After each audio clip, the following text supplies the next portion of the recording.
عن أبي سعيد الخدري رضي الله عنه أن رسول الله صلى الله عليه وسلم قال: إذا وضعت الجنازة واحتملها الرجال على أعناقهم فإن كانت صالحة قالت قدموني، وإن كانت غير صالحة قالت يا ويلها يا ويلها أين يذهبون بها؟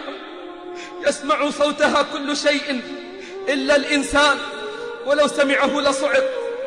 اسمع ما لأرواح المؤمنين المطيعين من البشارات عند الموت. أولها وأعظمها سلام الله عليه يبلغه إياه ملك الموت، ثم يبشره ملك الموت بروح وريحان فيعلم مكانه من الجنة قبل موته. ثم تتتابع البشارات فيرى ملائكة الرحمة بوجوههم الطيبة وتخرج روحه بسهولة، ويشهد خروج الروح ملأ من الملائكة معهم كفن من أكفان الجنة وحنوط من حنوط الجنة، ثم تفوح منه أطيب الروائح وتناديه الملائكة بأحب الأسماء، ثم يشيعه ملائكة السماء إلى السماء حتى تصل الروح إلى السماء السابعة، ثم تبكي عليه بقاع الأرض التي سار ومشى عليها، وتبكي عليه أبواب السماء التي كان يعرج منها عمله الصالح. ثم أعظم الكرامات يوم أن تصل روحه إلى السماء السابعة ينادي الرحمن: أن صدق عبدي فاكتبوا كتابه في عليين وأعيدوه إلى الأرض، فإني منها خلقتهم وفيها أعيدهم ومنها أخرجهم تارة أخرى.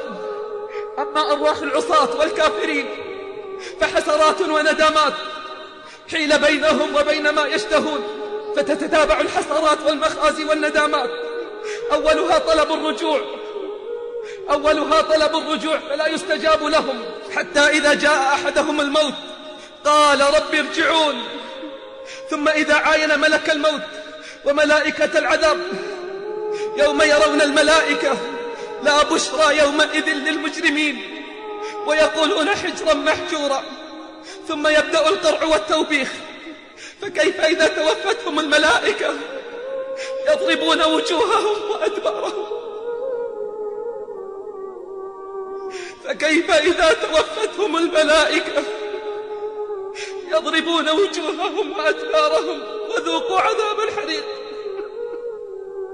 ذلك بما قدمت أيديكم وأن الله ليس بظلام للعبيد. ثم يقال له: يا أيتها النفس الخبيثة كانت في الجسد الخبيث اخرجي دميمة وأبشري بحميم وغساق وآخر من شكله أزواج، تنزع روحه حتى تتقطع العروق والأعصاب، ثم تلعنه الملائكة وتغلق دونه أبواب السماء وينادى بأقبح الأسماء وتخرج منه أنتن الروائح، ثم ينادى أن كذب فاكتبوا كتابه في سجين في الأرض السفلى. ويا له من سجن وحبس ضيق مع حزب الشيطان، فأي خسارة أعظم من هذه الخسارة؟ يرى مقعده من النار ويضيق عليه في قبره ويصيح بأعلى صوته: ربي لا تقم الساعة، ربي لا تقم الساعة، إني أبدأك من حديثي والحديث له شجون، فأرقت موضع مرقدي يوما ففارقني السكون. القبر أول ليلة بالله قل لي ما يكون،